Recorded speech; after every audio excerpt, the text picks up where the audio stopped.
What if homosexuality wasn't a modern concept at all, but something lived and whispered about thousands of years ago along the Nile?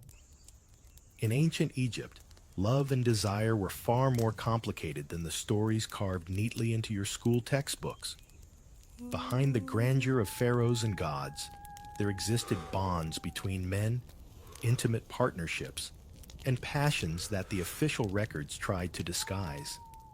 Some of these relationships were immortalized in tomb art, others hidden in myths, and a few so scandalous they shook royal households to the core. This is the side of Egypt.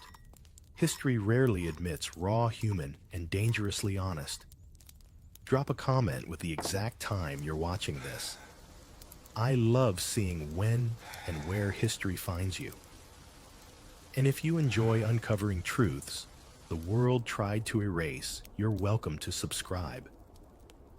No pressure, but the secrets we're about to uncover go far deeper.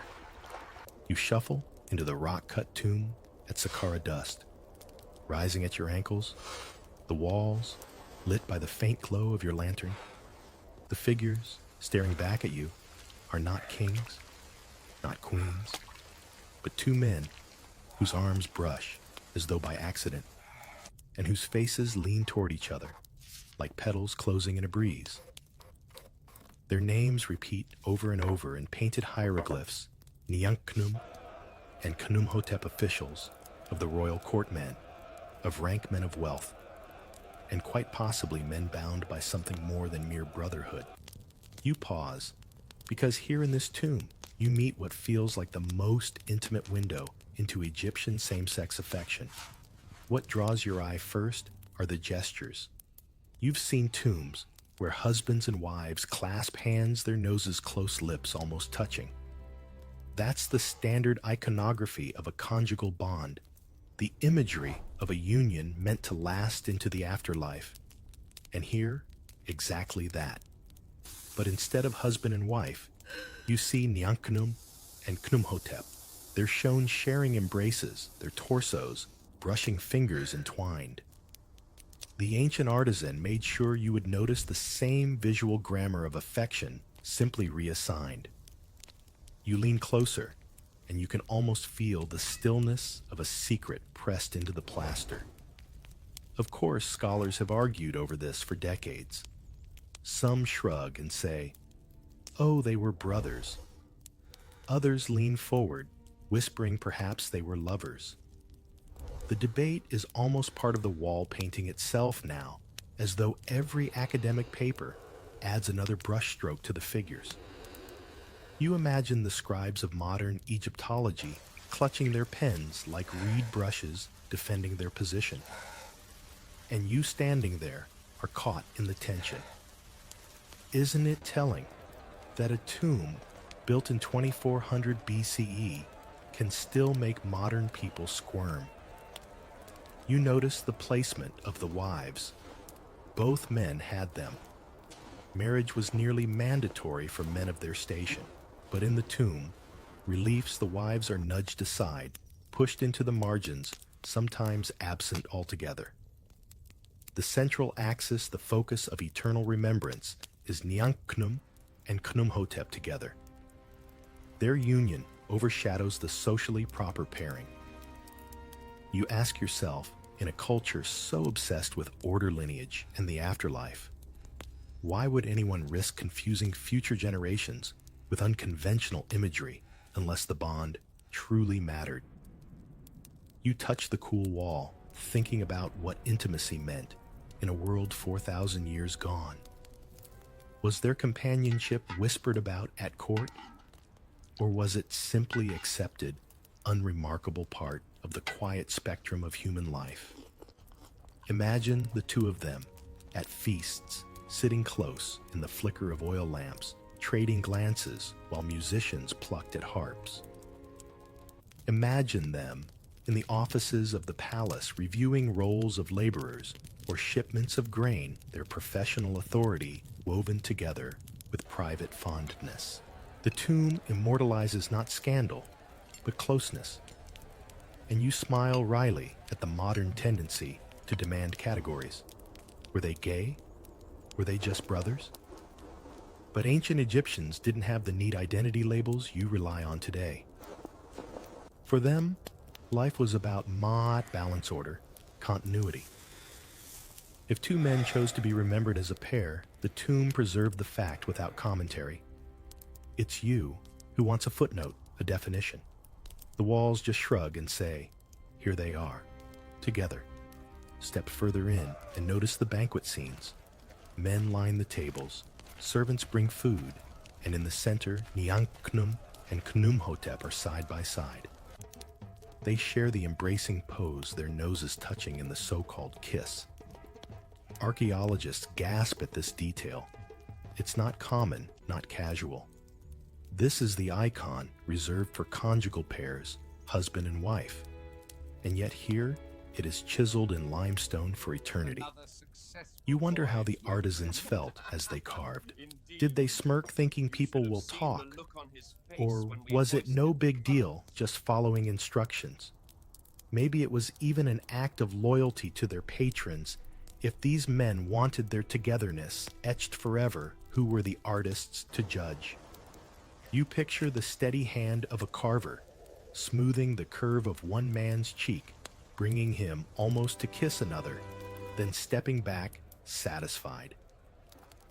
The debate, of course, rages beyond the tomb. Some Egyptologists insist on the brother theory, partly because the names Niankhnum and Khnumhotep share the root Khnum god of creation, suggesting kinship. Others point to the sheer weight of the imagery, the embraces, the kissing, pose, the banquets, the sidelined wives. If these were just brothers, then why the visual language of lovers? You roll your eyes gently at the academic hedging. Isn't the emotional temperature of the art enough? And then you think about how many stories have been lost. If this tomb had collapsed, if sand had swallowed it, you would never have known that two men could be depicted in such tender solidarity. How many other tombs might have whispered similar tales, but were ground down by time? The survival of Niankhnum and Khnumhotep feels like a fluke, a cosmic wink. You imagine them grinning in the afterlife, amused that their images spark debate 4 millennia later. You step back, adjusting your lantern. The chamber is quiet, but in that silence, you feel the insistence of human intimacy pressing across the centuries. Whether as lovers, as brothers, or as something you can't categorize, they chose to be remembered together. And in ancient Egypt, remembrance was everything. Tombs were not history books. They were engines of eternity. To be carved side by side meant to remain side by side forever. So here you are, in the cool dark of Saqqara, realizing that in the midst of dynasties, wars, and gods, what survives sometimes is simply two men who wanted to face eternity hand in hand. You exhale softly, a little drowsy, a little awed, and let that thought cradle you, that love, however expressed, however debated, has always looked for ways to carve itself into stone. You carry the lantern light of Saqqara with you, letting the warmth of those carved embraces drift from stone to fiber. And as the glow softens, you glide from wall reliefs to a torn papyrus, where the same hush of closeness is preserved in ink and implication. You slip quietly into the rhythm of another scene, one recorded not in limestone, but in the pale weave of reeds, its edges frayed, though its voice still steady across 3,000 years. The text is torn gaps, like small pauses, but enough remains to sketch an image. A pharaoh, walking alone at night, steps careful on the stone paths, the palace receding behind him. This is Neferkare later remembered as Pepi II, and you follow as he moves through the stillness of Memphis, wrapped in darkness and discretion. His destination is not a temple or council chamber, but the house of a man named Sassanet, a general. The surviving line states it without ornament. His Majesty went forth at night. You hear the calm of it, as if the writer wants your attention on the act itself. No procession, no herald, just a sovereign leaving ceremony behind to knock in silence at another man's door. You picture guards keeping their eyes ahead, the faint rasp of sandals on dust, the city holding its breath. The tale pauses at the threshold. Someone sees. In stories like this, there is always an observer, and here the watcher counts hours as the king remains within Sassane's house. It is that detail, time measured and lingered over, that suggests more than inspection. Why visit secretly if what passes between two men can be handled by daylight and scribes? The papyrus does not answer. It does not need to. Stand with your imagination at Sassane's doorway. The lintel carries protective signs. An oil lamp steadies its flame against plaster. A servant wakes in a start at the sovereign's presence. Inside, air smells faintly of lotus and beer. Two voices lower into ease, free for a little while from the rigid theater of rank. The papyrus withholds scene work, but the white space between the lines holds a weight that is not administrative. What unfolds is not an accusation in the language of law. Egyptian texts rarely codify desire between men as crime. They prefer the shape of suggestion, the pressure of reputation, the way a story can bend judgment without naming it. That is what happens here. The episode endures not as decree, but as lesson. A closing line arrives, like a proverb placed on a shelf. What hides in night will be seen by day. The warning is less about an act and more about the danger of secrecy of favor, of a king's balance tipping away from Ma'at order, rightness, harmony, by stepping where the morning cannot see. This is the correct Ask passage? yourself why such a tale would be copied at all. Scribes of the House of Life preserved it not as official chronicle, but as something that resonated, perhaps a quiet satire, revealing that rulers are also men. Perhaps a moral note on vigilance. Perhaps for a few readers, simply an intriguing glimpse into the hidden center of power. However, read the story sits where intimacy and authority touch, and that is always a charged boundary. Remember what you carried from Saqqara, the visual grammar that places two men in the space reserved for conjugal union. Here the grammar is narrative, and it uses different tools. Timed visits, closed doors, dawn returns to trace a similar curve of closeness. In both cases, you see acknowledgement without label presence, without explanation. Egypt does not hand you identity terms. It hands you scenes and asks your senses to do the rest. You follow Neferkari back through cooling air just before sunrise. Cloak, damp with dew, he passes the threshold of the palace corridors, swallowing the sound of his steps. No herald announces what the night contained. Yet something has shifted, because the tale has been carried forward. Whispers take on the sturdiness of ink. Ink becomes memory. Long after campaigns fade, the image that remains is of a king who chose to walk alone to another man's house and stay there until dawn. Notice how reputation in this world is a living thing. In myth, Horus and Seth turn intimacy into a contest of rank. In tomb art, position on the wall fixes who stands with whom forever.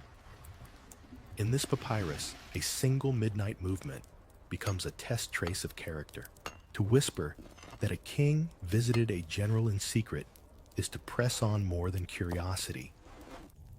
It is to ask whether a ruler's judgment holds under cover of night, whether the scales of Ma'at remain even when no one is expected to watch.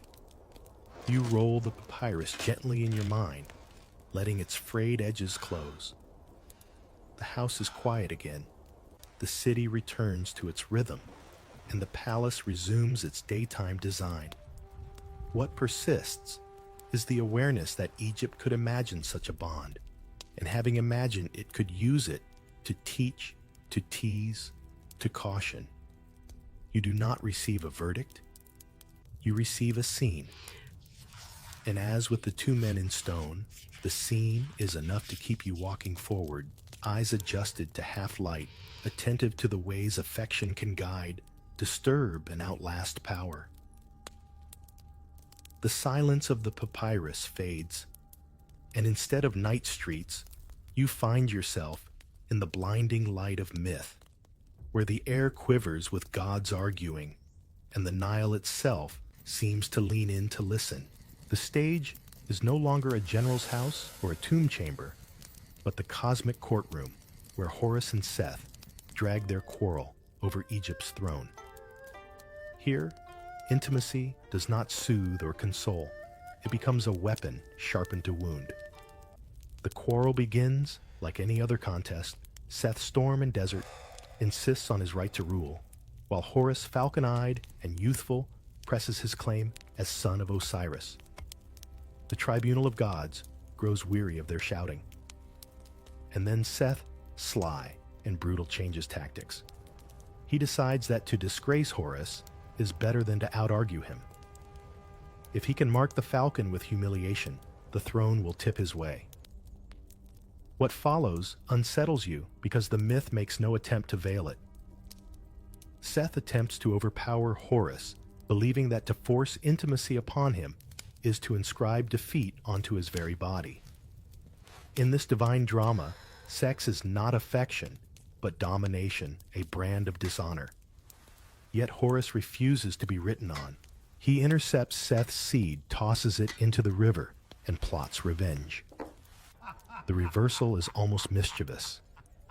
Horus smears his own seed onto Seth's favorite food, fresh lettuce, a staple green in Egyptian diet and ritual.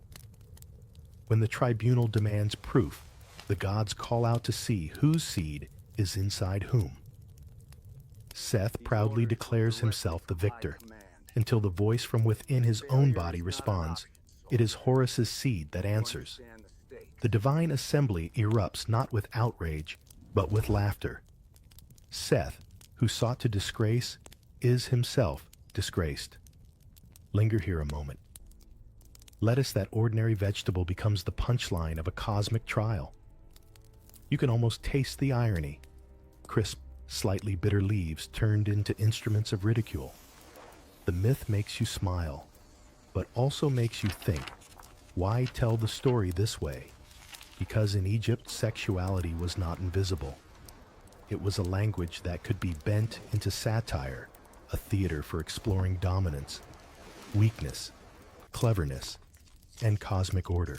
Look closely at what this story reveals. It does not treat intimacy between males as something alien or unthinkable. On the contrary, it assumes the audience knows exactly what is being described. The focus is not morality, but meaning who is in control, who is humiliated, who emerges stronger. For the Egyptians, the same gesture could be read as eternal love in a tomb scandal, in a papyrus, or comic humiliation in a myth. Context, not category, determined interpretation. Imagine the courtroom of gods, Ra presiding with a wearied eye, Thoth scribbling notes with amused precision, Hathor covering her smile with her hand. They are not scandalized, they are entertained, and they are learning who among the rivals can turn cunning into triumph. Horus, by wit and restraint, proves himself more fit to rule than Seth by force and arrogance. What lingers with you is not just the comedy, but the boldness. Later cultures would bury such stories, but Egypt put them into the mouths of its gods. Nothing was off limits if it revealed truth about power. To laugh at Seth was to affirm that the throne belonged to Horus, that Egypt's order would not be secured by brute dominance, but by cleverness and balance. You leave the divine tribunal with the sound of that laughter echoing behind you, a strange chorus that makes you aware once again of how differently the Egyptians approached the intersections of love, shame, and politics. And as the noise fades, you feel yourself stepping back into the human world, where barracks rise along dusty streets, and soldiers, too, learn to navigate closeness, rivalry, and the fragile boundaries of honor. What happens to myths of gods when you march them down into the dust of a soldier's barracks? You've just watched Horus and Seth twist intimacy into a duel for Egypt's throne, and now you step into the human echo of that cosmic stage, rows of reed beds, the smell of sweat and beer, and men learning how closeness can both protect and endanger them. Imagine a fortress on the desert's edge. The sun beats down on mud brick walls, and inside the barracks, you find order without luxury. Narrow beds, lined up shoulder to shoulder, wooden chests tucked beneath them, spears stacked in disciplined bundles. Soldiers eat together, drill together, sleep within arm's reach. In such tight quarters, distance is impossible, and so the men learn to police nearness with unspoken rules. Scouts haven't returned. A hand steadying you after too much beer is fine. Lingering too long, not fine. Sharing a blanket when the desert cold cuts through linen, acceptable. Mocking a comrade's softness, dangerous. These rules are not carved on stone. They are enforced in glances and jokes that bite or soothe in the fragile currency of respect. Listen to their evenings. After the drills fade, songs rise around the fire. Some verses are bawdy, some tender, all of them carrying undertones the men understand without naming.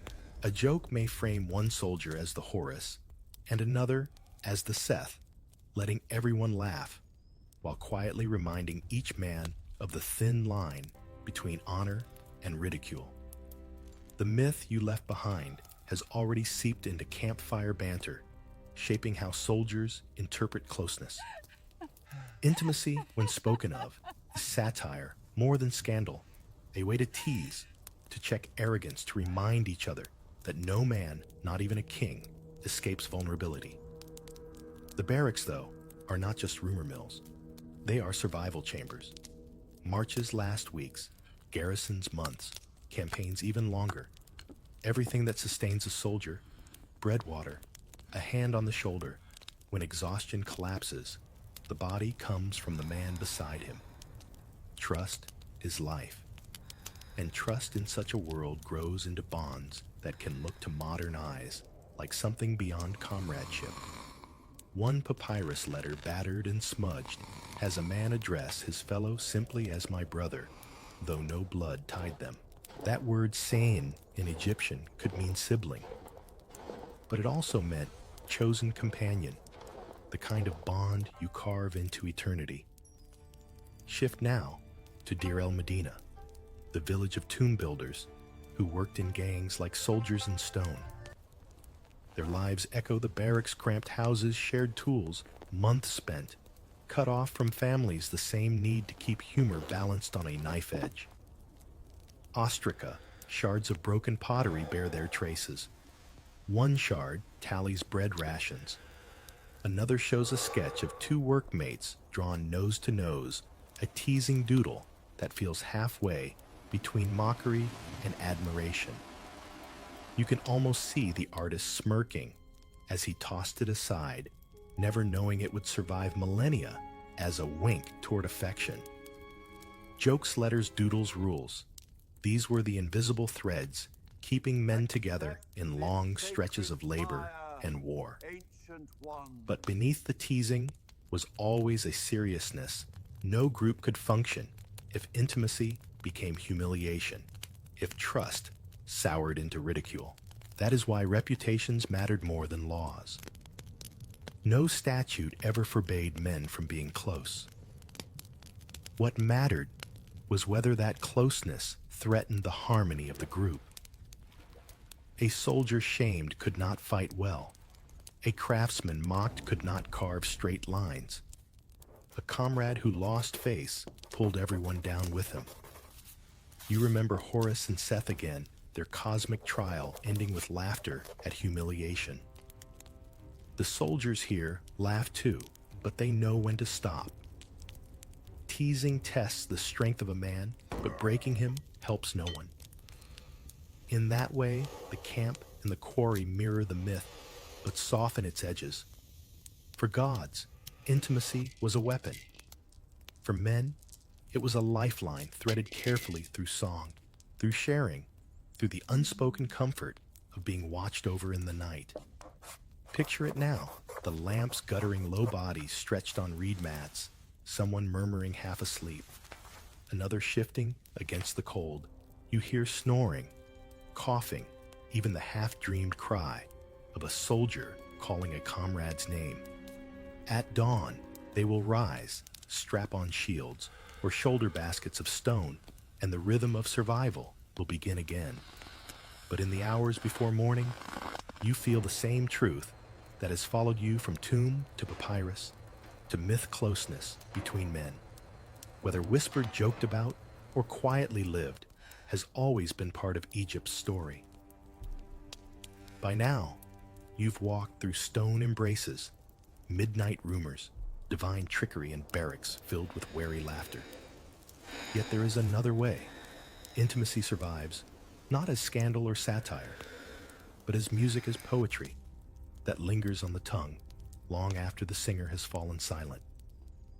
If soldiers carried closeness in jokes, and gods and courtroom lettuce lovers across the Nile carried it in verse, and you drifting along the current, hear those verses rise like birdsong at dusk. Picture a courtyard at twilight, a young scribe unrolling a fresh sheet, the ink smelling faintly of resin. His hand hovers, then moves with rhythm lines shaped like waves, meant not for the state archive, but for someone's heart. These are the love poems of ancient Egypt, and they speak in voices both playful and earnest. My heart flutters when I see you. One poem admits it leaves me unable to know my body. Another teases 7 days. Without you is like sickness. Food is tasteless beer. Flat living is impossible. You can almost hear the laughter, the shy confession, the quick glance across a room. What matters is not who the you is, but how deeply the poets were willing to describe the ache of desire. The beloved might be a woman, yes, but the words themselves are not bound by gender.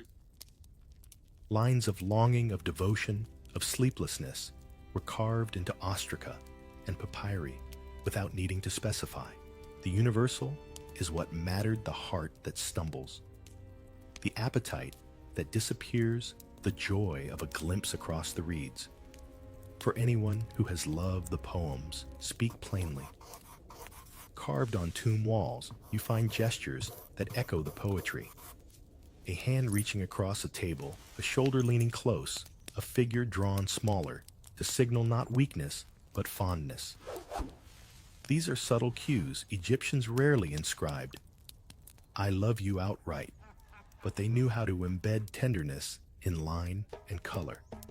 You remember Khnum and Khnumhotep, the way their noses touched their arms and folded.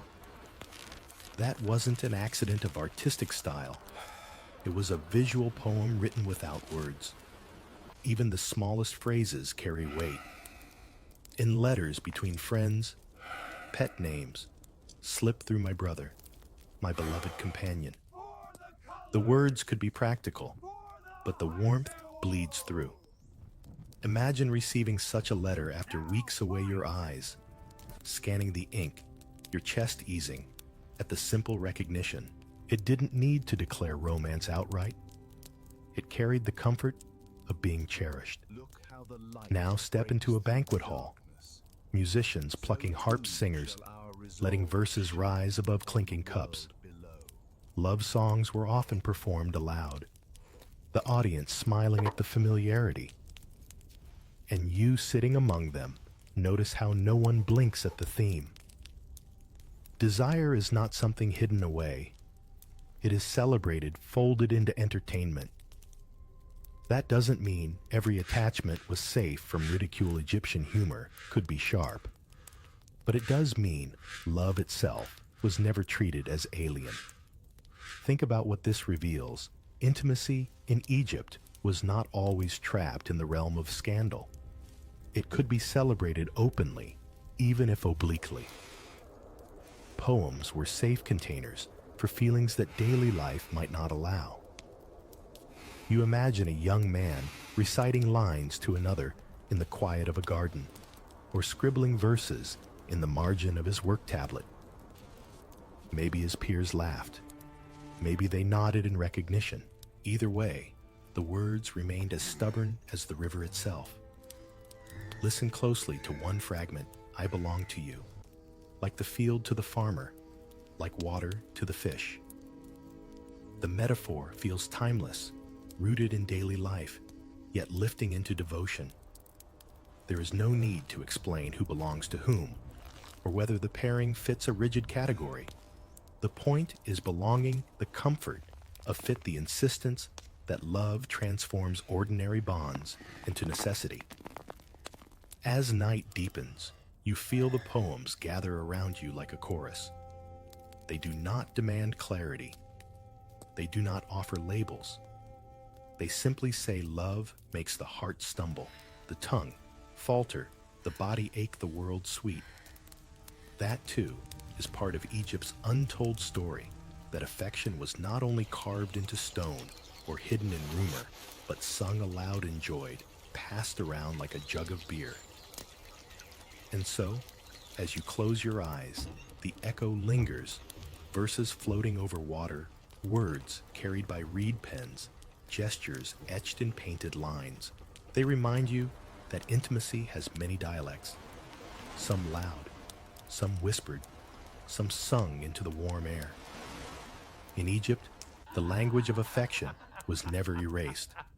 It was only waiting for you to listen. The love songs fade like echoes over the water, and when you open your eyes again, you are standing in the dim hush of a temple. The smell of incense coils up around you, the air cooler than the desert outside, and here intimacy takes on another face, less about longing or scandal, more about holiness and transformation. You've left behind the soldier's barracks and the poet's courtyard, and now you walk into sacred space where gender itself is stretched, blurred, or reshaped in devotion. Look first at Hapi, the god of the Nile flood. On temple walls, his body is shown with a round belly and pendulous breasts, neither entirely male nor female. He is fertility embodied abundance, personified, and his androgyny was never mocked. To Egyptians, Hapi's blended form symbolized completeness, the balance of opposites that kept the land alive. You can almost hear priests chanting as they painted him blue, the color of river water. His body, a reminder that life flows best where categories dissolve. Then your gaze shifts to Hatshepsut, the woman who wore the crown of Pharaoh. In her statues, she often appears with a false beard, broad shoulders, and the kilt of a king. Step close to the stone, and you realize this was not disguise so much as assertion. She didn't erase her femininity. She infused her reign with it, yet she also claimed the masculine imagery that Egypt associated with power. To later eyes, it seems like contradiction. To her people, it was balance, a ruler who embodied both halves of the divine order. And then there are the priests. To serve in temples often required ritual purity bodies, shaved of hair clothing, stripped to the simplest linen voices tuned to chant. The effect as you watch is almost otherworldly. Gender presentation flattens into sacred function. The human form becomes a vessel for the god's presence. You imagine standing in a hall during festival, hundreds of bodies moving in measured rhythm, each one blurred into a collective that is neither male nor female, but holy. You realize that in Egypt, devotion could make gender pliable. What mattered was not rigid identity, but the ability to embody balance, to channel divine power. A god might be painted with both breasts and muscles. A queen might wear a beard. A priest might erase personal markers altogether. In these spaces, the spectrum of gender expression was not threatening, it was essential. Think back to what you've seen Nyanknum and Khnumhotep clasping hands in stone Neferkare, walking alone in the night Horus, and Seth twisting intimacy into satire soldiers, joking in barracks, scribes writing poems that melt into song. All of those moments lived in the human world, full of risk humor, affection, or shame. But here in the temple, intimacy feels different, raised out of the human lifted toward eternity. You trace your fingers along a hymn inscribed on a wall. It speaks of gods as father and mother, he and she voices blended into a single tone. You pause, letting the cadence wash over you. It tells you that the Egyptians knew, without ever needing to lecture, that the sacred was too vast to be contained by one body, one gender, one form. To channel divinity, you had to embody paradox. You picture the great festivals, priests carrying sacred barks, god images veiled in cloth drums and sistrums rattling like heartbeat. The crowd presses close, watching figures whose gender slips fluidly depending on costume role and ritual. Some spectators whisper, some cheer, but no one questions whether the blurring is wrong. It is holy. It is the way of things. And so as incense lingers in your nose and the cool stone presses against your palm, you understand this too was part of Egypt's intimacy. Not just lovers, not just rumors, not just poetry, but the embrace of duality, the sanctifying of ambiguity, the recognition that to be close to the divine is to step beyond the neat categories of human society. When you leave the temple, the desert light feels harsher, as though the outside world insists on binaries the inner chambers did not require. But you carry with you the memory of Hapi's body, Hatshepsut's statues, the shaved priests chanting in rhythm. You carry the sense that Egypt allowed sacred spaces to be laboratories of identity places, where devotion was expressed by slipping free of ordinary boundaries. It makes you wonder if the gods themselves could be both. Why would mortals ever be only one thing? The incense thins as you step back into sunlight, and the smell that replaces it is river-sweet mud, warming papyrus bruised by wind water, lifting tiny glints to your eyes. After gods who refuse single shapes, you let the Nile teach you the same lesson by other means. Here nothing is only one thing. A bank is also a road. A reed bed is also a curtain. A silence can be privacy, or politeness, or simple exhaustion. You breathe, and the land exhales with you. Hapi's rounded form lingers in your mind as you watch the flood marks ring the walls like quiet calendars. This river is Egypt's first archive, and its second destroyer. It feeds, and it forgets. A letter tucked under a jar might survive a century of dry air. A song hummed over a water jar vanishes by nightfall. What you know of desire endures mostly in stubborn materials, stone pottery paint.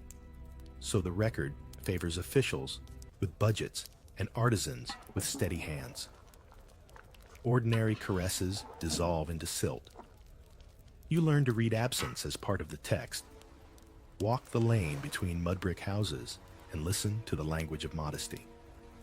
Courtyards open like palms, then close with a linen drape. A roof at dusk becomes a room no wall can claim.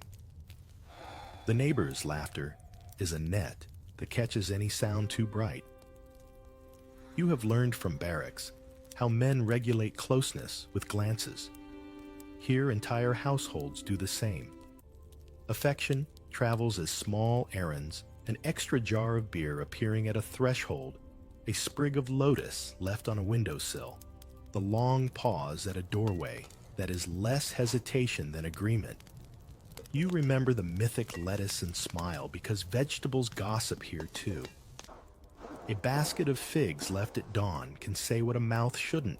Ointment cones ride hair at festivals and drip perfume that names a person without speaking. A garland tossed from a balcony is both decoration and decision.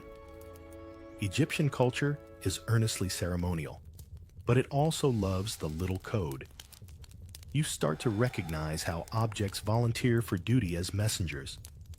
Under a sycamore by the canal, you hear the soft quarrel of lovers in a poem, the same fever you floated past on a scrap of papyrus now breathed as air. The poem never says man or woman, only you, and the you is a bowl that fits whomever drinks. The lyric rides the water, then disappears, and you accept that the archive of the river is mostly a school for your intuition. You are not gathering verdicts. You are cultivating eyes. Inside a painter's workshop, the grammar returns, hands crossing tables, chairs drawn just a little closer, then protocol demands, figures, at equal scale sharing one offering table. The painter chews his reed brush and decides that a forearm may rest across a shoulder, that noses may hover, that a wife, if she appears at all, will be gently folded to the edge of the scene. You have seen this before in Saqqara, and every time you meet the gesture again, it argues patiently for a reading that modern categories cannot swallow whole. Do not mistake the quiet for indifference. Egypt speaks loudly when it chooses. Instruction texts praise self-control. Yes, but their praise implies appetite. Satire stings precisely because everyone recognizes the target. The proverb about night and day survives because people understand what night invites. The absence of a statute does not mean absence of stakes. Honor is the neighborhood's weather. Gossip blows like wind along the alley and cools any fire that threatens Mayat's balance. By the granary, you watch scribes tally grain hands, flying voices low. One calls another Estson brother, and the word lands with layers you've learned to feel. It can mean sibling or partner, or the man you would trust with your rations and your sleep. Egypt does not carve identity on the face. It hides it half winking in ordinary words. Elsewhere, you overhear Mary Beloved tucked into a line about a loan of oil. It is practical, and it is not. At the river steps, women rattle sistrums, and men clap in time. A festival swells. Perfume thickens. Dancers lift their arms. The sacred boat rocks like a lullaby. You've just left a temple where gender bent toward holiness. Here in the open, the same plasticity looks like play.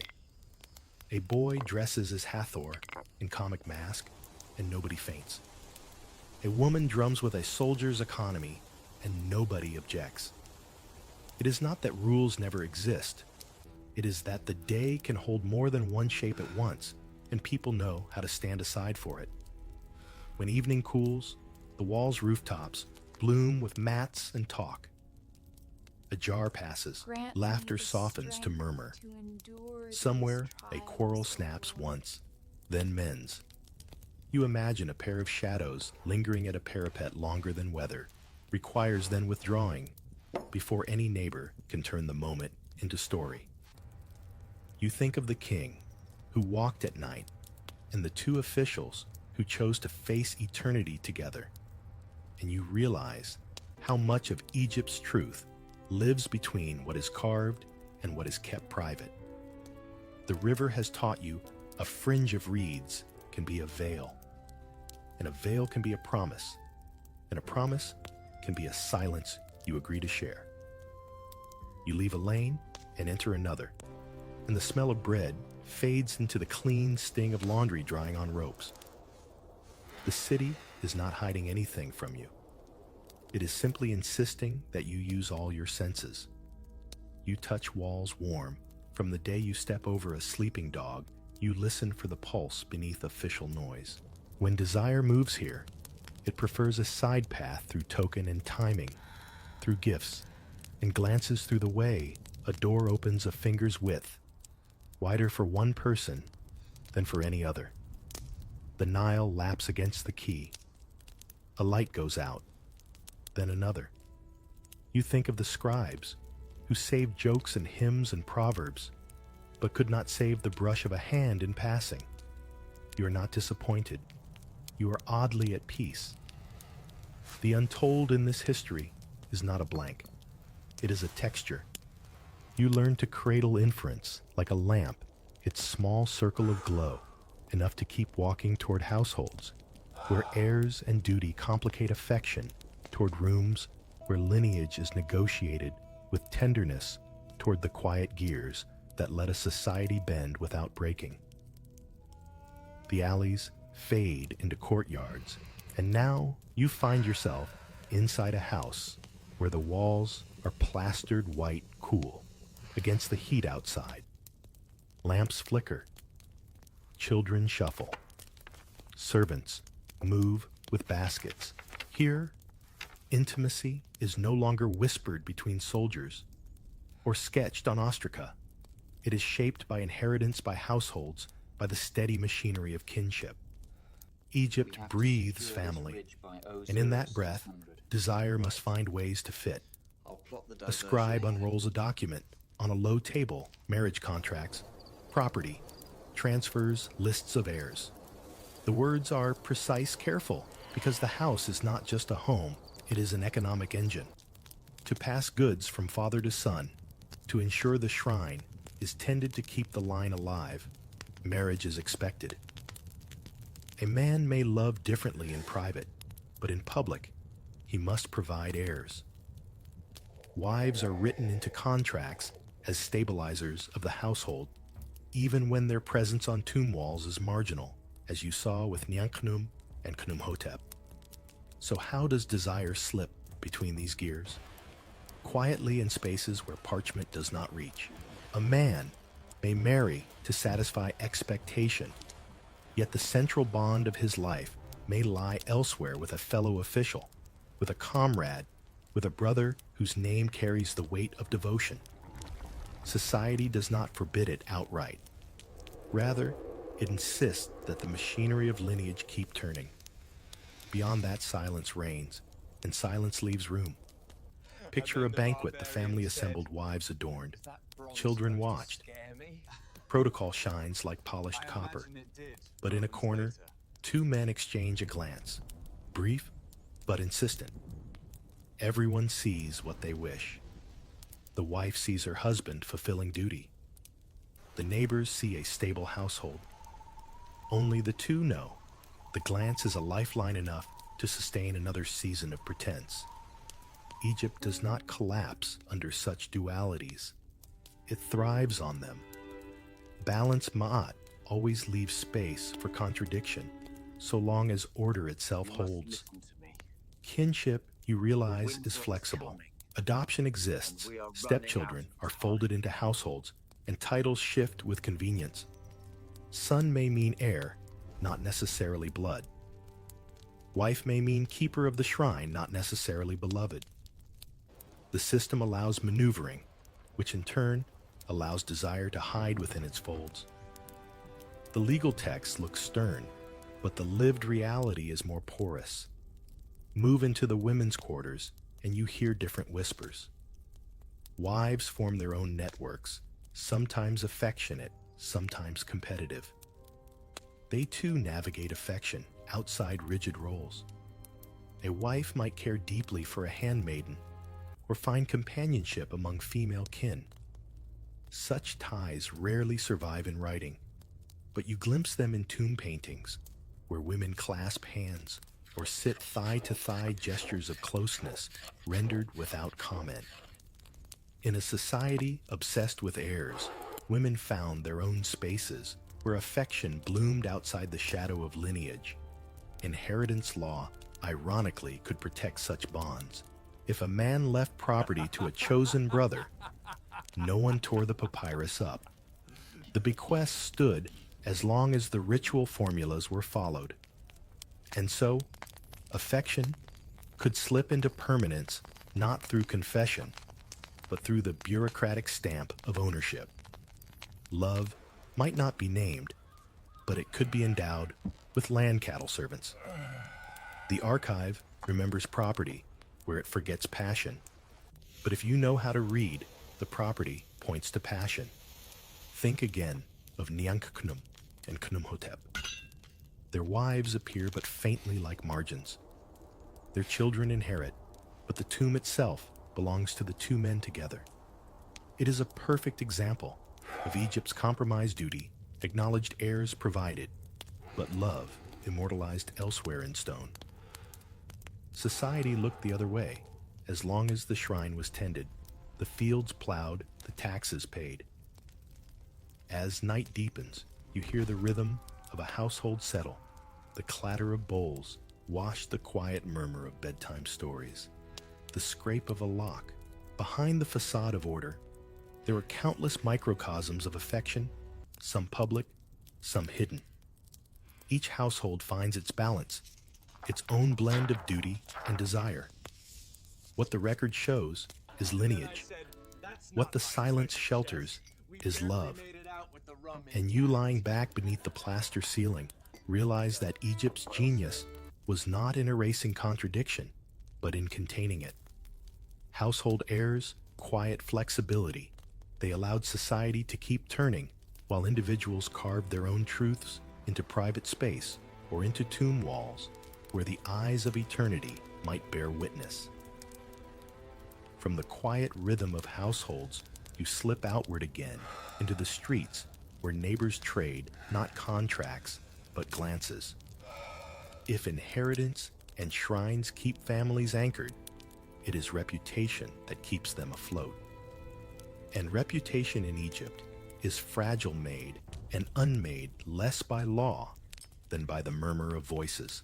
You notice first, what is absent, there is no carved statute forbidding love between men, no papyrus decree outlawing affection outside the expected bonds.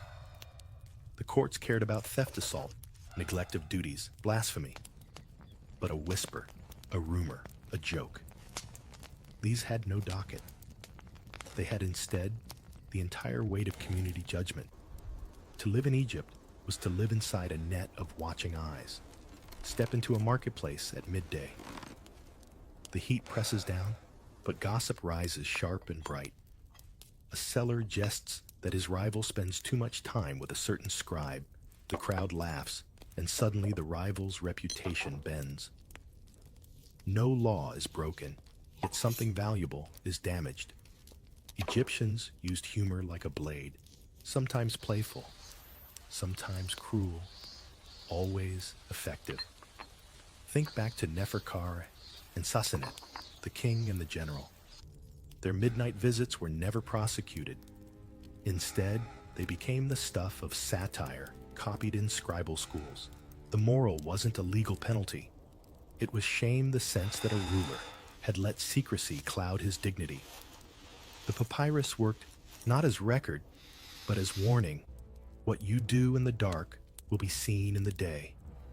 And so, reputations lived or died, not in courts, but in stories passed along half smiling, half scolding.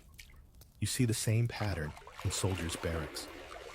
Jokes ripple after supper, most of them harmless, some of them biting.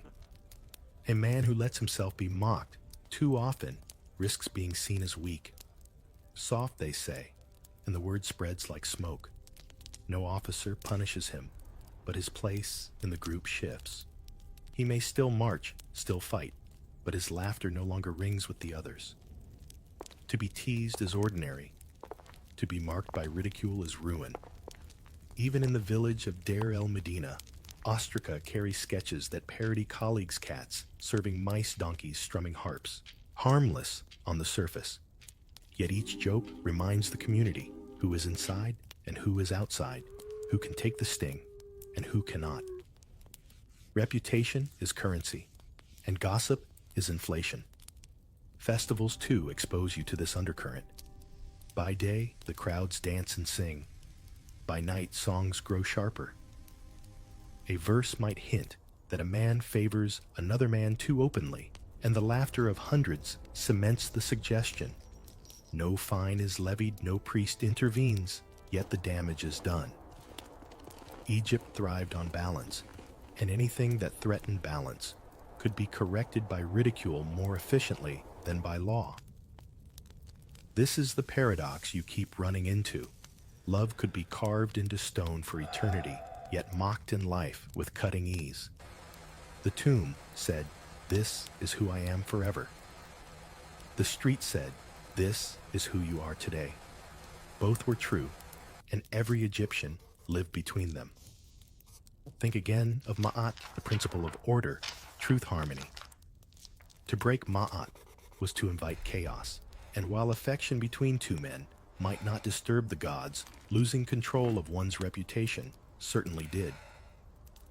A leader seen as undignified, a worker seen as untrustworthy, a soldier seen as weak, these imbalances could ripple outward, destabilizing the whole.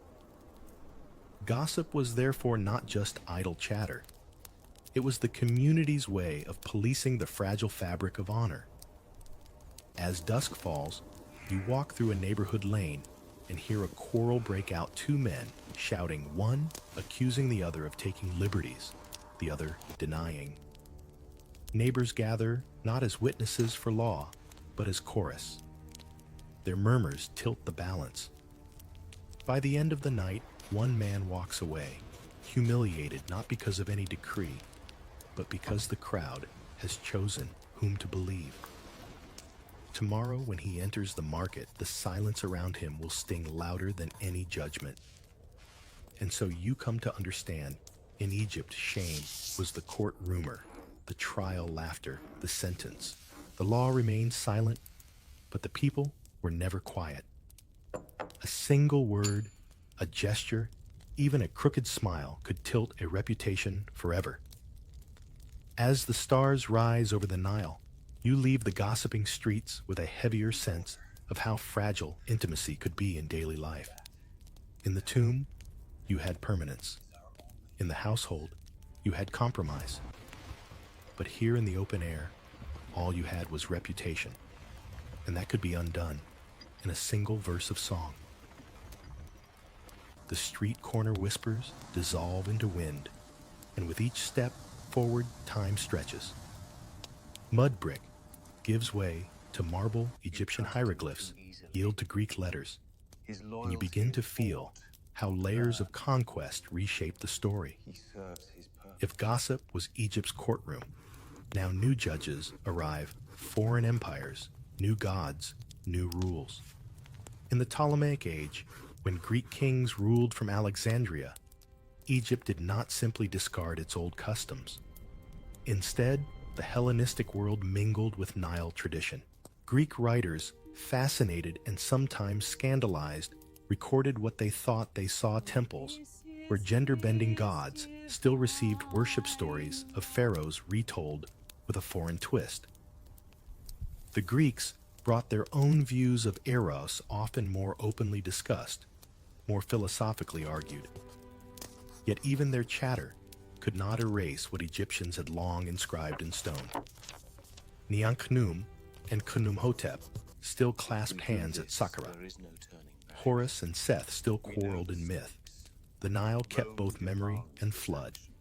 Then Rome arrived, and with it a colder eye. Roman law carried sharper categories, harsher judgments. What once had been handled by reputation and innuendo now risked becoming punishable offense. In frescoes, you still see tenderness. In papyri, you still hear whispers, but the tone hardens. Where Egyptians had left space for ambiguity, Rome sought clarity, hierarchy, control. And yet, the old stories never vanished. Even under Roman rule, scribes copied hymns where gods were father and mother. Priests carried barks of androgynous deities through crowded streets. Villagers still sketched playful scenes on ostraca. Beneath the weight of empire, the Nile's current of flexibility flowed quietly on. Later still came Christianity, then monasticism, and with it a new kind of silence. By the time Coptic monks filled the desert with their chants, the old gods were ghosts, and the tomb art was half buried in sand. The monks carved crosses into temple walls, overwriting Horus with Christ. They preached a sterner morality, and in their writings, intimacy between men was recast as temptation, sin battle to be fought. What Egypt had once left, unnamed the monks named and condemned. But here is the irony, even as they denounced they preserved. Monastic letters speak of brothers torn by desire, confessing to abbots, begging for guidance. Their struggle is the echo of what you've seen all along, that closeness between men cannot be erased, only reinterpreted. The Desert Fathers fought what the old myths had laughed at, what the tombs had quietly celebrated. In their rejection, they recorded the persistence.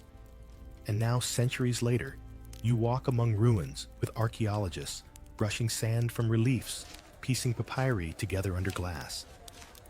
Scholars debate, were Nyankhnum and Khnumhotep lovers or brothers?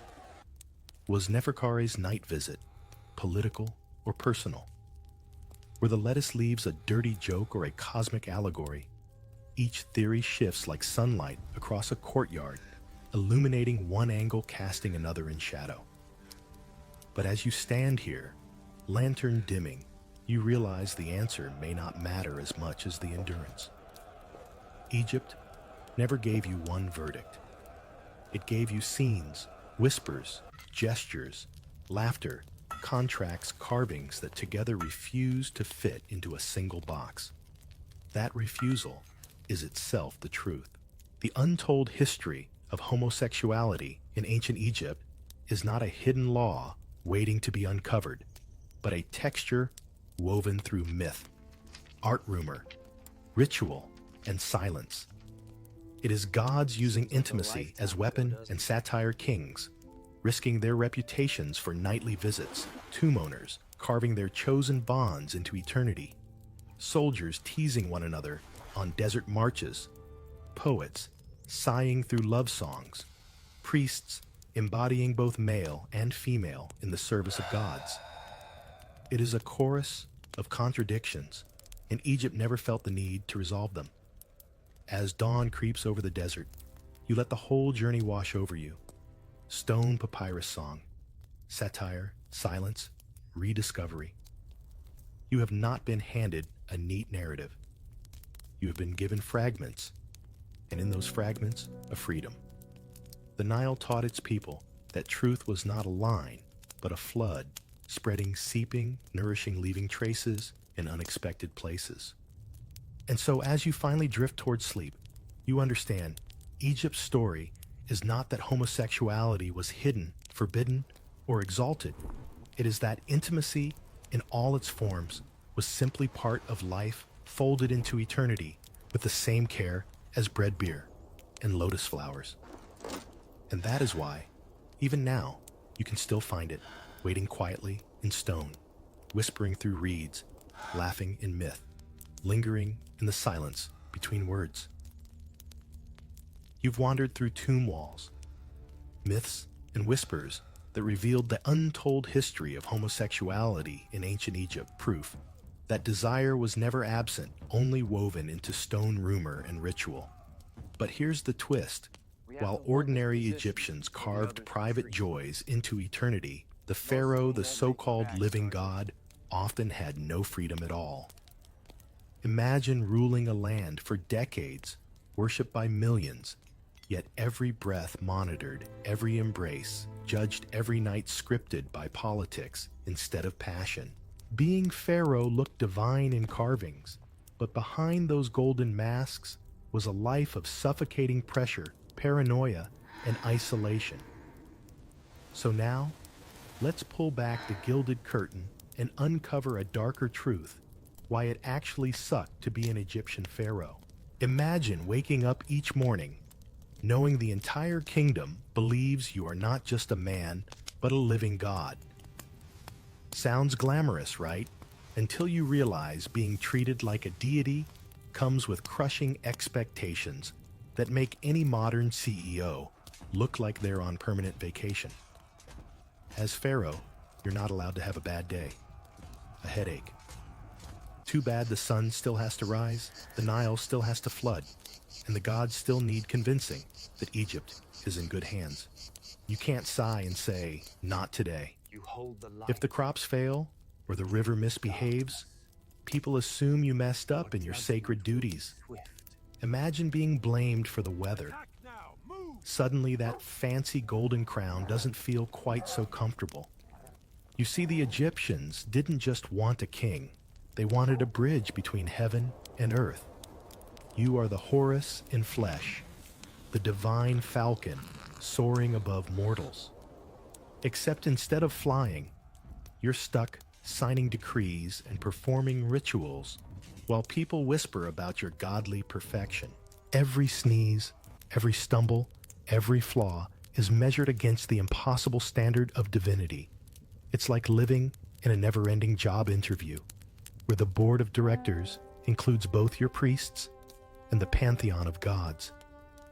And it's not just appearances. Your role as the son of Ra means your actions supposedly keep the cosmos running smoothly. The Egyptian word ma'at, truth, balance, cosmic order, is basically stapled to your forehead. If there's rebellion on the frontier, people wonder if you neglected Mahat. If the Nile's flood is too high or too low, they assume your connection with the gods is slipping. No pressure. You're not only managing a kingdom, you're managing the universe. Try explaining to your citizens that climate cycles exist. They won't care. You are supposed to keep harmony, and if harmony is broken, it's your fault. Priests, of course, love this arrangement. They get to whisper. The gods demand another offering, and you have to comply because your image as divine ruler depends on it. Imagine a corporate office where the middle managers get to say, the CEO should sacrifice 3 cows today just to be safe. And if you don't, suddenly the temple's grumble rumors spread, and your aura of divinity starts to look a little dim.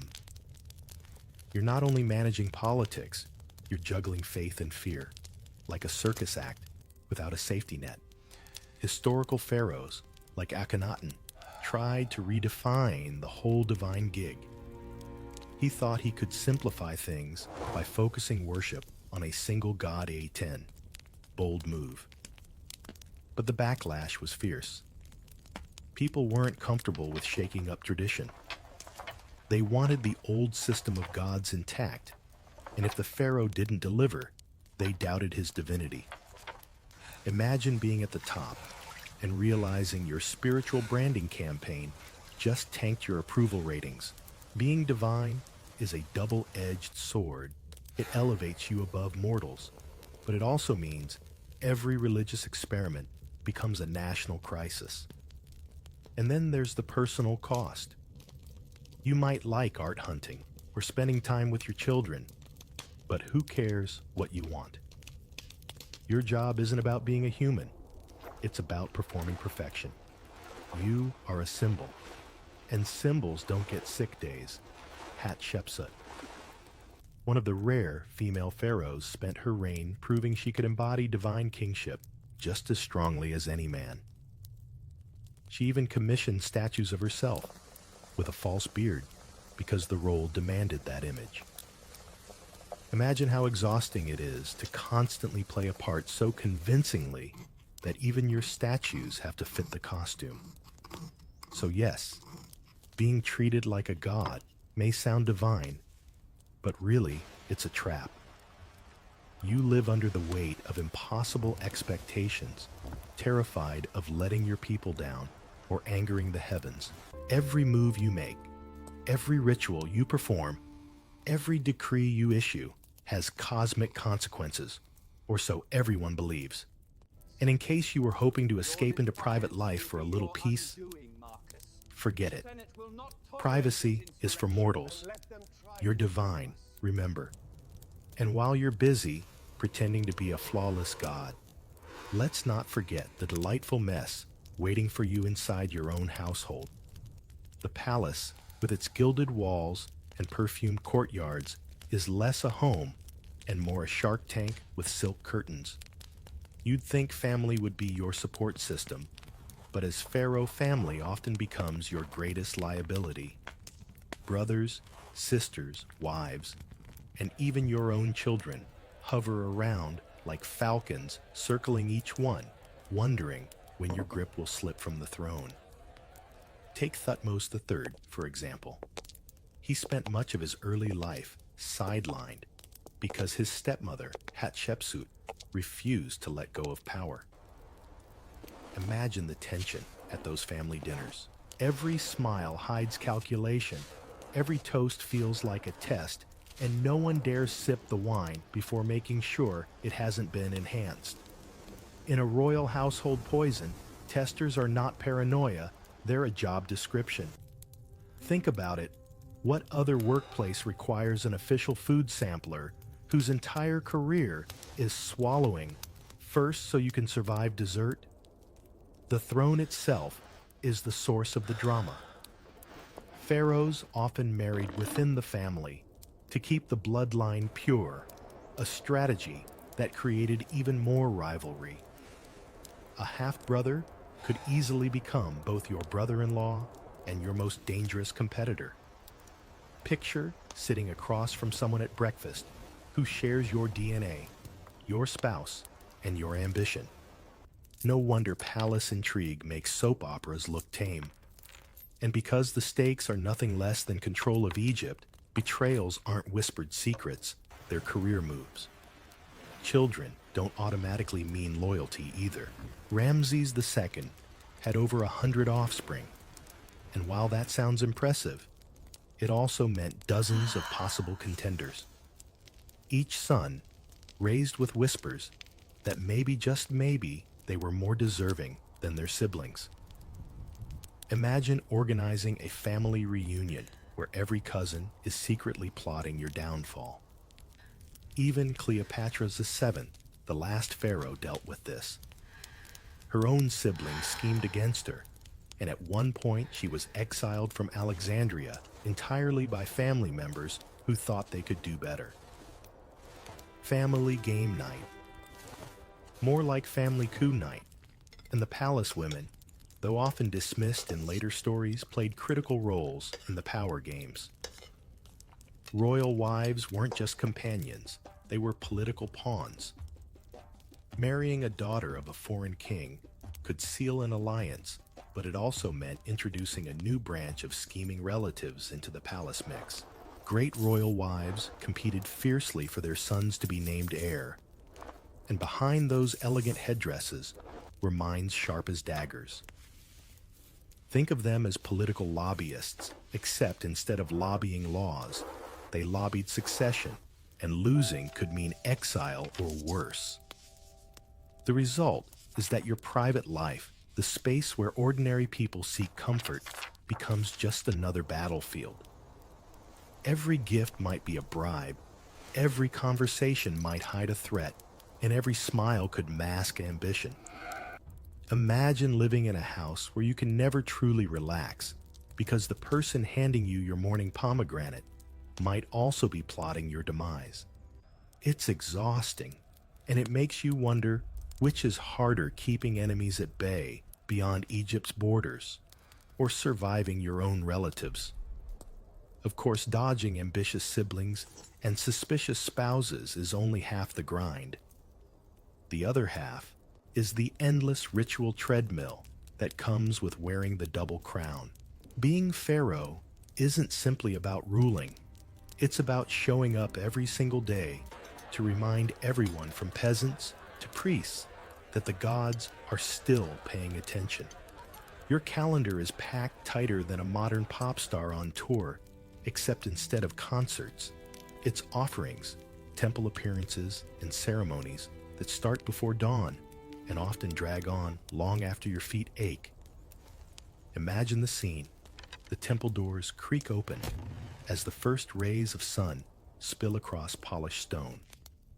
You, draped in linen and gold, shuffle forward with incense in hand. Priests chant, musicians strike up their harps, and statues glimmer in the half-light.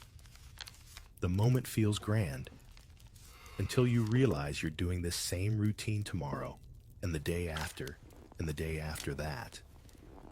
It's like working out at the same gym every morning, except the dumbbells are divine expectations, and skipping a session means risking famine or rebellion. The Egyptians firmly believed that rituals kept the universe running. Offerings of bread, beer, and meat weren't symbolic, they were essential. If the gods didn't get their share, the entire balance of Ma'at could collapse. And guess whose face is on the line if Anubis goes hungry? Yours. This meant you couldn't delegate too much. Sure, priests carried the workload, but the performance required your presence like a celebrity endorsement campaign that never ends. Picture yourself being the world's most overbooked brand ambassador, except the brand is cosmic order. Historical pharaohs leaned heavily on these performances. Ramses III, for example, made sure to be seen at every major festival, reminding people he was not just their king, but the key to keeping the gods satisfied. These festivals could last days, even weeks, with parades, feasting, and elaborate rituals. Sounds festive until you realize you're standing in the heat wearing heavy regalia, waving at the crowds, while silently praying your sandals don't give you blisters. There's no calling in sick. Even if you have a fever, you're expected to smile and wave like the sun god himself. And the rituals weren't just for the people's benefit, they were constant reminders to you of the stakes. Each chant reinforced your role as divine caretaker. Each libation was a message: keep this up or risk cosmic collapse. It's exhausting in a way that goes beyond physical. Imagine carrying the pressure of being the star, the director, and the producer of a show that never closes. Miss a line, and the whole kingdom feels it. Even when you're not in public, the rituals follow you. Private devotions in palace chapels, blessings before meals, purification before bed. It's like living with a spiritual to-do list that never clears. Forget Netflix before sleep. Your evenings are about ensuring the gods are tucked in with their offerings. The constant repetition might lull some into comfort, but for you, it's a cage, a divine hamster wheel spinning endlessly with no exit except death. Here's the brutal hook. Even your own body doesn't belong to you. From the moment you're crowned, every breath, every bite, every step is monitored by priests, doctors, and courtiers who treat your flesh like state property. You might think ruling Egypt means ultimate freedom, but in reality you're trapped in a golden cage where even your diet is dictated by ritual and superstition. Imagine craving a juicy roasted duck only to be told the gods prefer you eat this specially blessed bread instead. Suddenly, divine kingship feels more like a restrictive health retreat you never signed up for. Egyptian medicine was advanced for its time, but let's be honest, it was also experimental in ways you'd never volunteer for. Remedies often involved honey herbs or resins, but just as often they veered into the bizarre. Crocodile dung was sometimes used in medicinal preparations, and you can bet a priest-physician might recommend it if you complained of certain ailments. Picture yourself as pharaoh ruler of the greatest empire of the age, swallowing something that came out of a Nile crocodile because a healer swore it would restore balance. That's not luxury, that's survival with a side of indignity. Then there's the grooming. Pharaohs were expected to embody perfection, shaven, perfumed, manicured, flawless. Natural hair. Forget it. Wigs were the order of the day, and beards, when worn, were often false braided ornaments strapped to the chin. Even female rulers like Hatshepsut donned them to fit the image of kingship. Imagine waking each morning knowing you can't show your actual face or hair in public because the godly brand requires a costume. It's like being locked into the role of a method actor for life with no curtain call. Health, too, was a constant worry. The Nile Valley was fertile, but also crawling with parasites. Schistosomiasis, caught from wading in the river, was practically guaranteed, leaving many rulers with chronic pain or worse. CT scans of mummies like Ramses II reveal arthritis, clogged arteries, and dental abscesses. Your body might glitter with jewels on the outside, but inside you were suffering, just like your subjects, sometimes more. Can you imagine ruling a restless kingdom while dealing with toothaches so severe you can't chew? Being divine doesn't stop cavities. And let's not forget death rituals shaping your life while you're still alive. Priests insisted on purification baths, dietary restrictions, and careful bodily maintenance because your corpse had to be pristine for mummification. That meant daily routines of cleansing and perfuming, not just for health, but for eternal branding. Every step you took was shadowed by the reminder that your body was never yours. It was raw material for a future mummy destined to be wrapped, entombed, and displayed like a trophy to eternity.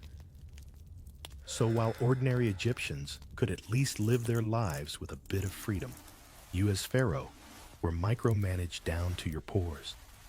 Your skin, your stomach, your teeth, your hair, none of it belonged to you. It all belonged to the gods, the state, and the ever-watchful eyes of priests. You were a king on paper, but in your own skin, you were more like a permanent patient, pampered, yes, but never free. And if your body isn't really yours, then neither are your thoughts. Inside those echoing palace halls, paranoia becomes your daily breakfast. You walk through corridors lined with polished limestone, and every reflection feels like an extra pair of eyes watching you. You know the throne looks grand from the outside, but from where you sit, it's less a seat of power and more a lightning rod for betrayal. Enemies don't just hide across the desert. They whisper from behind curtains, hover in servant lines, and sit across from you at the royal feast. Spies are everywhere. Courtiers compete for favor. Priests keep their ears open, and foreign emissaries slip bribes into the wrong hands. Everyone wants to know what you plan to do next, and some want to know just soon enough to stop you. Think about it, you can't casually complain about a stomachache without wondering if a servant will repeat it to someone with ideas about accelerating succession. Your weakness isn't private, it's intelligence. In modern terms, your palace is less like a home and more like a government office bugged with microphones in every wall. Poison is the shadow that lingers at every meal. Yes, you have official tasters, but what kind of life is it when the highlight of your dinner is waiting 3 minutes to see if the other guy keels over? First banquets, full of roasted goose-honeyed cakes and wine, sound extravagant, but you can't take a bite without side-eyeing the cupbearer. Even the sweetest date could conceal bitter intentions. Historical records remind us of plots like the infamous harem conspiracy against Ramses III, where his own secondary wife, Tia, and her supporters tried to assassinate him. He didn't die from palace stress. He died from an actual cut to his throat. And if that's what happens to a pharaoh known as a warrior king, imagine how fragile you'd feel just trying to sip a glass of water. Trust becomes a luxury you can't afford. Advisors flatter you, but how many secretly dream of replacing you? Servants kneel but are their bows covering sly glances. Even your guards trained to protect you might one day be bribed to look the other way. Every step through the palace feels like walking across sand that could collapse into a pit at any moment. You're both the most powerful person in Egypt and the loneliest. And the paranoia bleeds into your sleep. Imagine lying in a grand chamber under a painted ceiling of stars, yet straining to hear the faintest shuffle in the dark.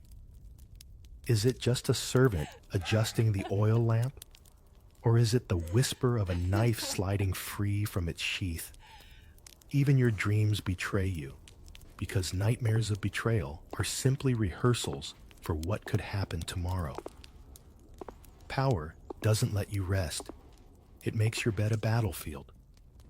And while you're busy watching shadows in the palace, the real danger sometimes comes from the sky, or worse, from the river that snakes through Egypt, like a lifeline with a mind of its own. The desert is not forgiving, and every Egyptian knows it. The Nile is the kingdom's beating heart, but if it swells too high, fields drown. If it shrinks too low, crops shrivel. And who takes the blame? Not the gods, not the priests, not Mother Nature.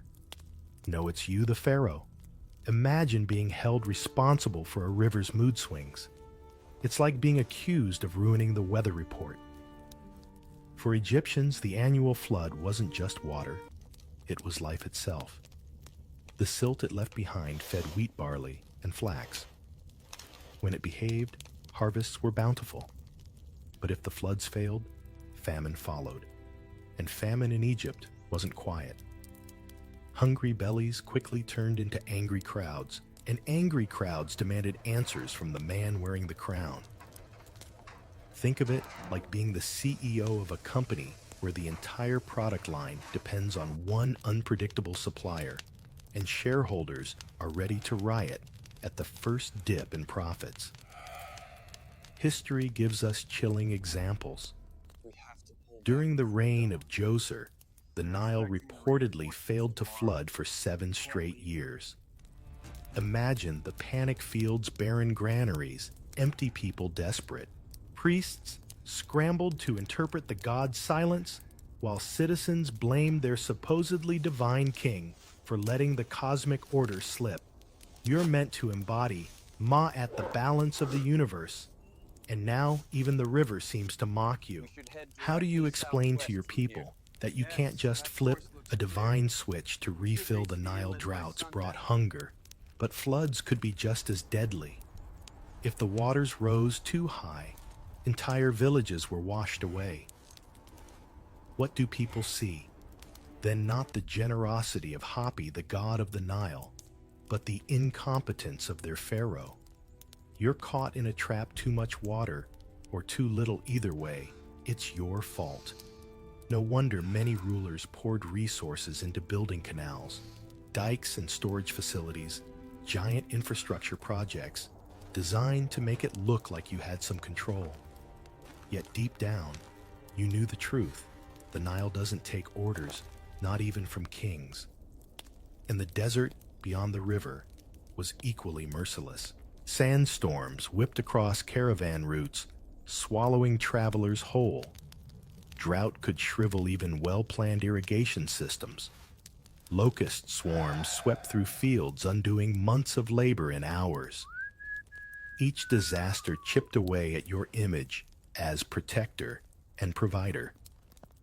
Think of how modern politicians are blamed for economic recessions. Even when global markets are to blame, now magnify that by life or death hunger, and you have the pharaoh's dilemma. What makes it worse is the ritual response expected of you. When the Nile falters, priests demand bigger sacrifices, more elaborate ceremonies, grander prayers. You can't shrug and say, "It's El Niño." You're marched to temples, forced to beg the gods in front of crowds, while everyone stares and silently wonders whether you've lost divine favor. And if your prayers don't work, the whispers grow louder. The throne doesn't just wobble because of politics. It wobbles because the Nile refuses to listen. Here's the catch. Those colossal monuments that leave tourists in awe today were in your lifetime, the very nightmares that haunted you. The pyramids Temples, obelisks, they look eternal now. But for you, they were headaches made of limestone and sweat. Every pharaoh wanted to outshine the last to carve their name deeper into eternity. But that ambition came at a crushing cost. Imagine running a construction project so massive it makes building the Hoover Dam look like assembling IKEA furniture, except you don't just risk cost overruns. You risk revolts, starvation, and the collapse of your reign if anything goes wrong. Take the Great Pyramid of Khufu.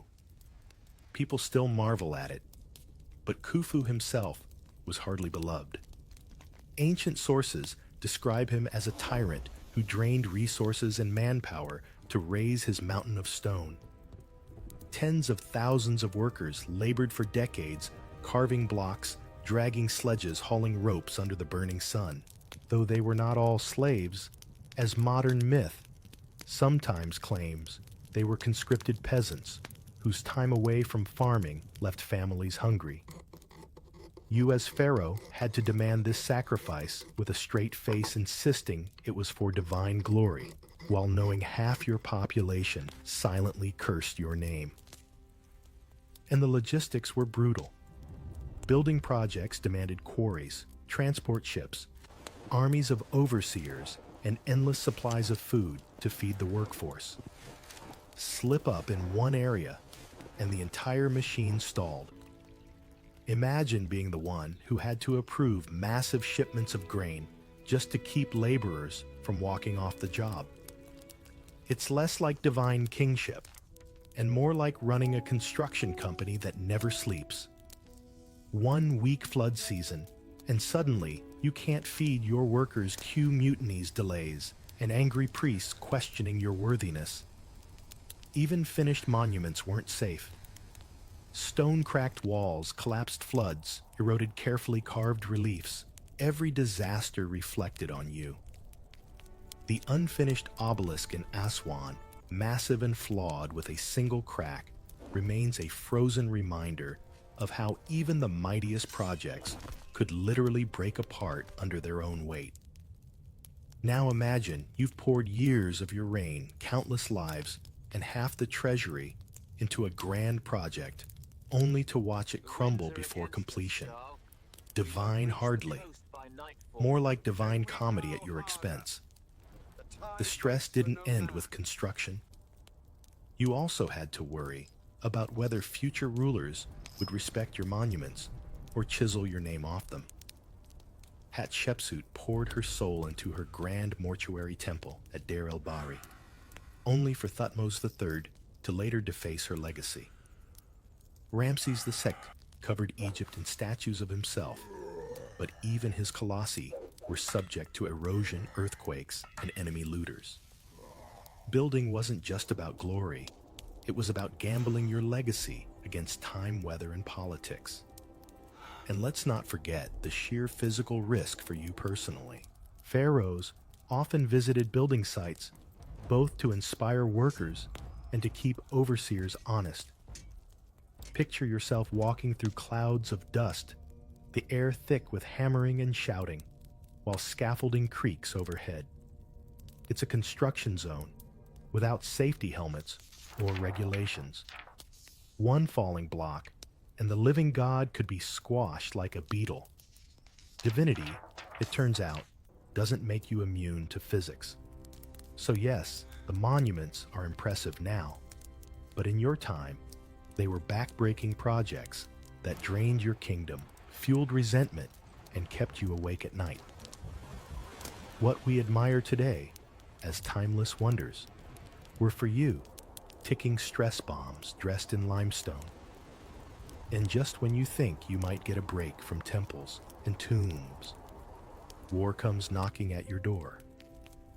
Being pharaoh doesn't mean reclining under palm trees while servants fan you.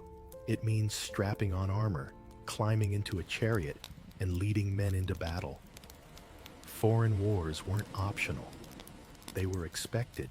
Egypt's wealth made it a tempting prize for neighbors.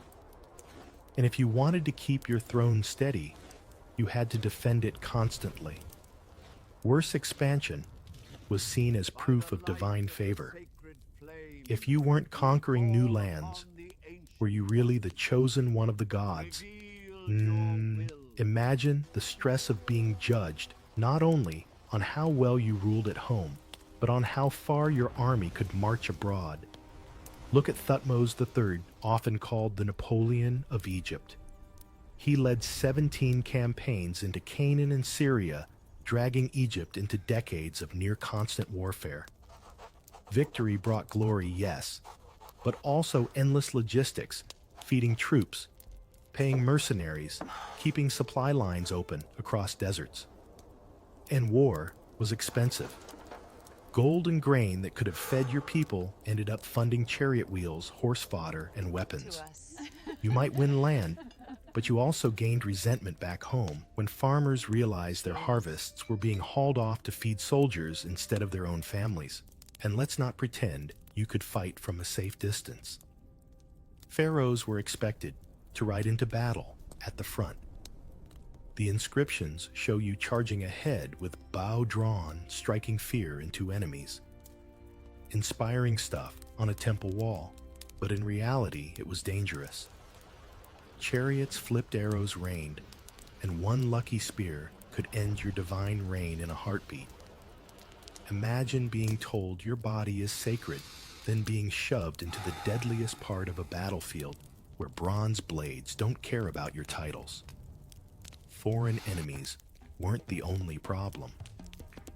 The farther you marched, the more you relied on loyalty from allies who could betray you with a single missed shipment or a sudden switch of sides. The Amarna letters, clay tablets full of correspondence, show foreign rulers begging Pharaoh Akhenaten for military aid, while others whispered about defecting to stronger kings. You couldn't sleep peacefully, even in victory.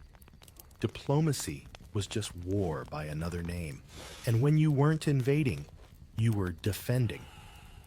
The Libyans pressed in from the west, the Nubians challenged in the south, and the Hittites stormed in from the north.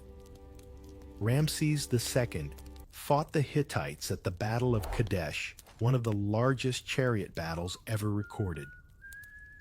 He claimed victory, of course, but the reality was murkier, so murky he eventually signed what historians call the world's first known peace treaty. Think about that. The great god-king of Egypt, supposedly undefeatable, had to admit through official documents that compromise was the only way forward. For a pharaoh obsessed with eternal glory that had to sting. Meanwhile, every war left scars on your people. Sons didn't come home. Villages lost their workers, and taxes rose higher to pay for campaigns. The soldiers who survived often returned wounded or bitter, and the priests grumbled when resources were diverted away from temples. Yes, victory expanded Egypt's borders, but it also stretched your kingdom thin, both economically and emotionally. For every victory hymn carved on stone, there were countless quiet tragedies in households you'd never see. So while temple walls bragged of your unstoppable might, your actual nights were spent worrying whether tomorrow's battle would expose your weakness or end your reign altogether. Divinity may have gilded your image, but it didn't shield you from the mudblood and exhaustion of endless war. And as if wars weren't draining enough, death offered no relief. In fact, dying might have been the most stressful part of being pharaoh. Ordinary Egyptians hoped for a modest burial and a chance at the afterlife. You had to plan a send-off so extravagant it could rival a music festival in size and budget. From the moment you put on the crown, your tomb was already under construction, swallowing resources like a bottomless pit. Imagine trying to rule a kingdom while simultaneously project managing your own funeral home. The Valley of the Kings is a perfect example. Behind those sun-blasted cliffs, tunnels and chambers spiraled deep into the rock, painted with dazzling images of gods and journeys through the underworld. Sounds majestic, right? But while artisans worked day and night to perfect your eternal resting place, you worried constantly. What if they didn't finish in time? What if a crack appeared in the ceiling? What if your tomb was discovered and robbed before your soul even settled into the afterlife? For a man who controlled armies, it's humbling to know your eternal peace could be ruined by a crafty thief with a shovel. And thieves were everywhere.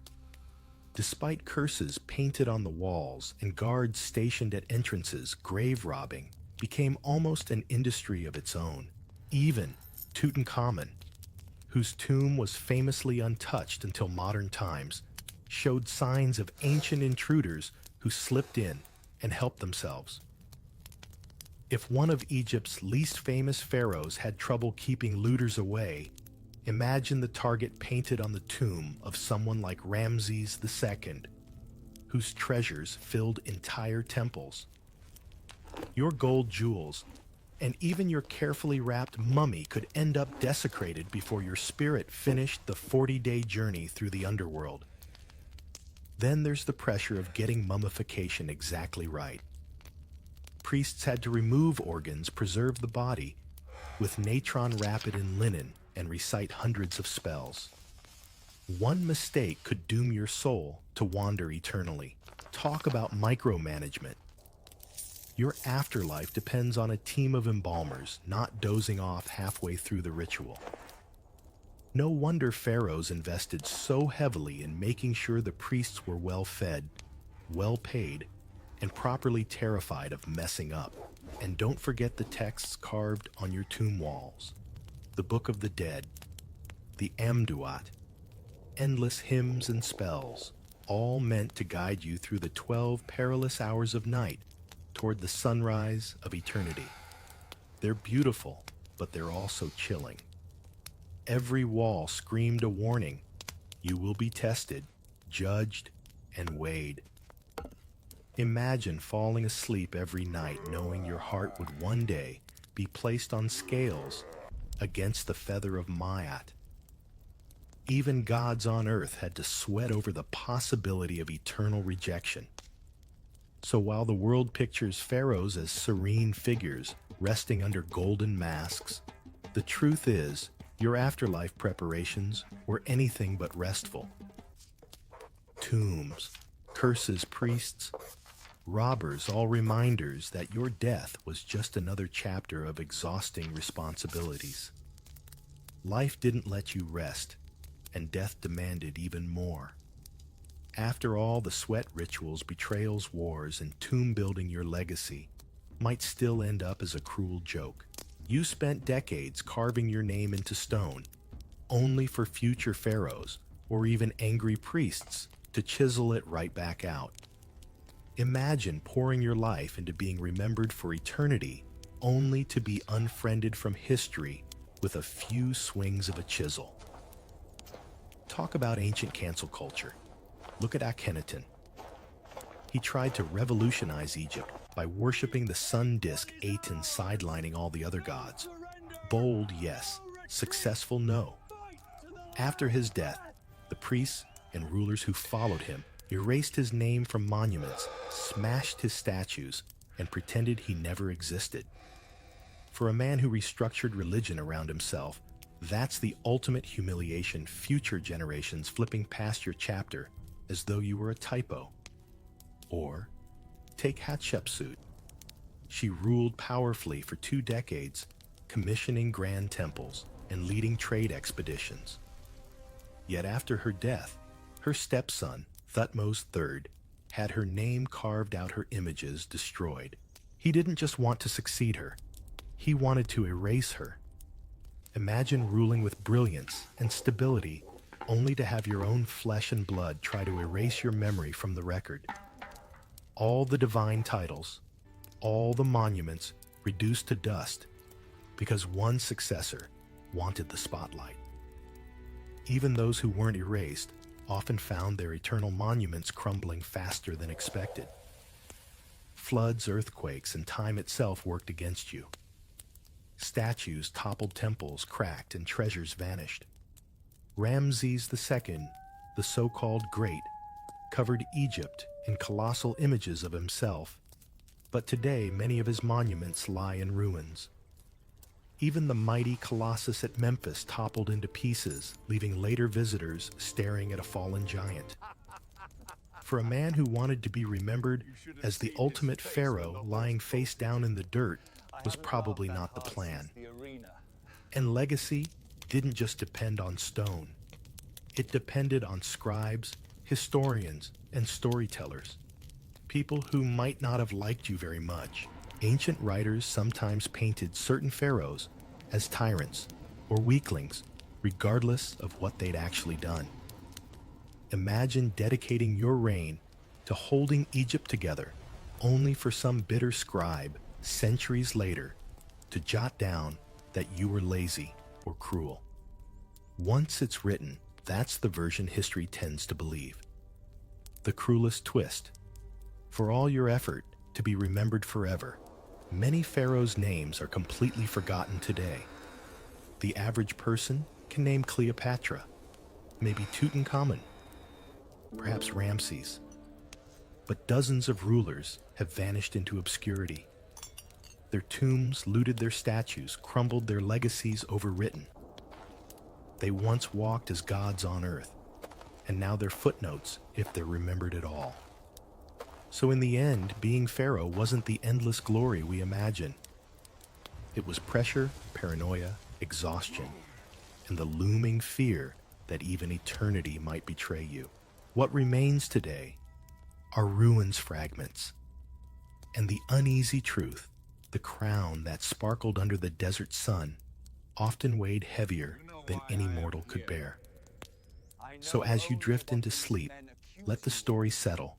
Being a pharaoh may have looked like gold and glory, but it was mostly weight fear and endless responsibility.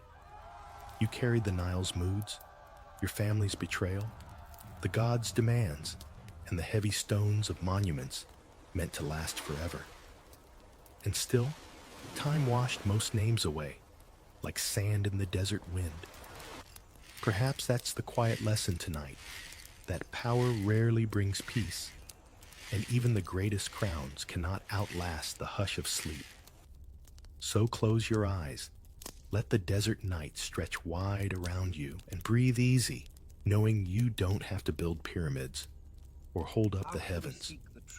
Rest now lighter than a feather. We must trust in reason, even if the reflection is imperfect.